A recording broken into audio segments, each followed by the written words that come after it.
नमस्कार। आप सभी को होली की हार्दिक शुभकामनाएं।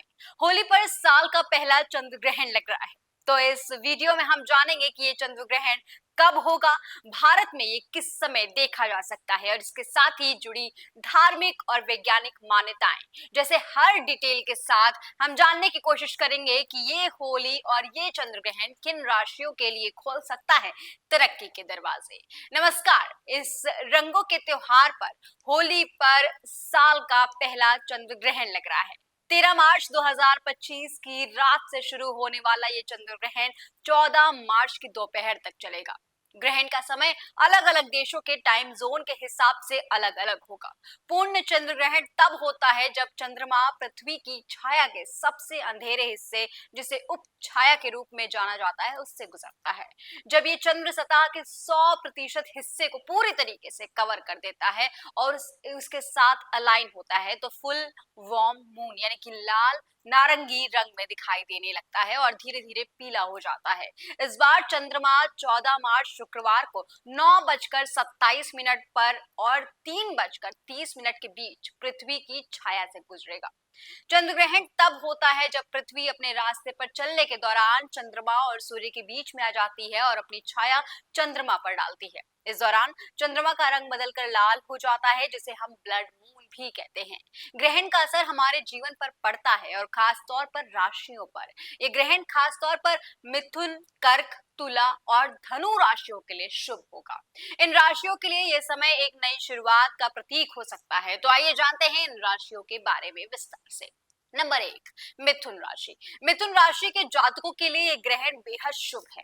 ग्रहण के प्रभाव का मिथुन राशि के लोग पर तरक्की के नए रास्ते खोलने का असर होगा।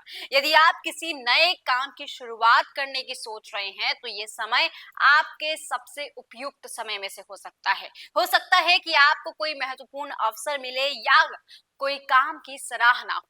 मिथुन राशि के लोगों के लिए यह समय अपनी आत्मविश्वास को बढ़ाने का होगा। अगर आप किसी प्रोजेक्ट पर काम कर रहे हैं तो उसमें सफलता मिल सकती है। ये समय आपके लिए खुशियों और समृद्धि का संकेत देता है। खास बात, इस समय को सकारात्मक दृष्टिकोण से देखने की शुरुआत करें और अपनी मेहनत पर ध्यान केंद्रित करें। ग्रहण के समय कोई बड़ा निर्णय लेने से बचें ताकि लंबे समय के लिए की गई योजनाओं को लेकर आप आगे बढ़ सकें। हालांकि मंगल का गोचर आपकी राशि में रहने के कारण आपको करियर में थोड़ा संघर्ष करना पड़ सकता है। इस दौरान आपको आपके बड़े भाई बहनों से भी आर्थिक मदद मिल सकती है। यदि उनके साथ आपके रिश्ते बिगड़े हुए हैं, तो अब रिश्तों को सुधारने का समय आ चुका है। नंबर 2, तुला राशि। तुला राशि के जातकों के लिए चंद्र ग्रहण उनके 11वें भाव में होने जा रहा है। ये चंद्र ग्रहण आपके लिए शुभ रहने वाला है। राशि पति शुक्र का बुध से युति के छठे भाव में होना आपको थोड़ी अधिक मेहनत जरूर करा सकता है, लेकिन बाद में आपको बड़ी सफलता मिल सकती है। ऐसे में आपको अपने दोस्तों से कोई अच्छी खबर मिल सकती है। साथ ही आपकी आय भी इस दौरान अच्छी रहेगी। आपको अपने बड़े भाई से करियर में ग्रोथ के अच्छे अवसर मिल सकते हैं। तीसरी राशि है कर्क राशि। कर्क राशि के जातकों के लिए भी ये ग्रहण अच्छा रहेगा। ये समय आपके लिए आपके रिश्तों और कामकाजी जीवन को सुधारने का अवसर होगा। आपको परिवार और दोस्तों से प्यार और समर्थन मिल सकता है। ये ग्रहण आपके आत्म मूल्य और आत्मविश्वास को बढ़ाने में मदद करेगा। आपके लिए एक नई शुरुआत हो सकती है, खास तौर पर नौकरी या करियर के क्षेत्र में। आपकी मेहनत और समर्पण का फल अब मिलने वाला है। ये समय आपको आर्थिक दृष्टिकोण से देखना अच्छा संकेत देता है, और लेकिन ग्रहण के समय अपनी भावनाओं पर थोड़ा नियंत्रण रखें। धनु राशि। धनु राशि के जातकों के लिए चंद्र ग्रहण उनके 9वें भाव में होने जा रहा है। ऐसे में इस दौरान आपके 10वें भाव में बुध, शुक्र और गुरु की दृष्टि होने से आपके कार्य क्षेत्र में आपको बड़ी सफलता मिलने के योग है। इसी के साथ विद्यार्थियों को भी कोई बड़ी सफलता इस अवधि में मिल सकती है। आपको भाग्य का पूरा साथ मिलेगा। भाग्य का साथ मिलने से आपको आपके सभी काम आसानी से पूरे होते दिख जाएंगे। नौकरी पेशा लोगों का कोई प्रभावशाली पद मिलने की संभावनाएं जताई जा रही हैं। धनु राशि के लोग इस समय अपने लक्ष्यों के प्रति दृढ़ संकल्पित रहें और प्रयास करते रहें। उनका प्रयास जरूर रंग लाएगा। तो ये हुई राशि की बात। अब समझते हैं चंद्र ग्रहण और धार्मिक मान्यताएं। भारतीय संस्कृति में ग्रहण के समय कुछ विशेष धार्मिक और सामाजिक मान्यताएं प्रचलित है।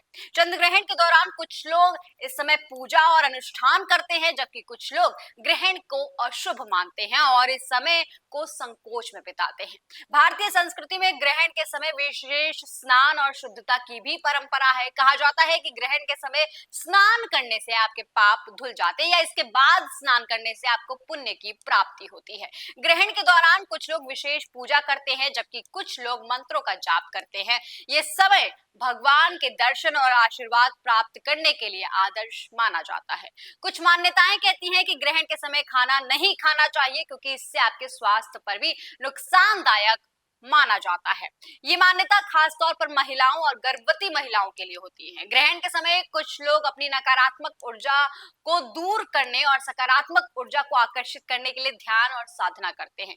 वैज्ञानिक दृष्टिकोण से देखा जाए तो चंद्र ग्रहण का कोई भी दुष्प्रभाव मानव जीवन पर नहीं पड़ता है। ये केवल एक खगोलिक घटना है जो पृथ्वी, चंद्रमा और सूर्य की स्थिति के कारण होती है। ग्रहण का कारण जान लेते हैं। जब पृथ्वी सूर्य और चंद्रमा के बीच होती है तो पृथ्वी की छाया चंद्रमा पर पड़ती है। यही कारण है कि चंद्रमा पर ग्रहण लगता है। ग्रहण का असर वैज्ञानिक दृष्टिकोण से तो कोई भौतिक प्रभाव नहीं दिखता है। ये केवल एक दृश्य घटना है जो कि प्राकृतिक प्रक्रियाओं का हिस्सा है। ब्लड मून का कारण ये होता है जब चंद्रमा पूरी तरह से पृथ्वी की छाया में समा जाता है तो सूर्य की रोशनी पृथ्वी के वायुमंडल से होकर निकलती है। ये रोशनी लाल रंग में बदल जाती है और यही कारण है कि चंद्रमा का रंग भी हमें लाल दिखता है। वहीं अमेरिकी अंतरिक्ष एजेंसी नासा के अनुसार ये ग्रहण पश्चिमी गोलार्ध के कुछ अन्य क्षेत्रों में भी साफ आसमान तले देखा जा सकता है। अब आपको बता दें कि मार्च में लगने वाले इस चंद्र ग्रहण के बाद अगला लूनर एक्लिप्स नवंबर में लगेगा। तो ऐसे में दोस्तों, अगर आपकी भी राशि मिथुन, कर्क, तुला है तो आपको भी जीवन में अच्छे परिणाम मिल सकते हैं। और इस चंद्र ग्रहण का आपके जीवन पर कितना असर पड़ेगा ये हमने आपको बताने की कोशिश की है। जानकारी आपको कैसी लगी कमेंट सेक्शन में लिखकर जरूर बताइएगा और ऐसी तमाम खबरों के लिए देखते रहिए जीएनपी इंडिया।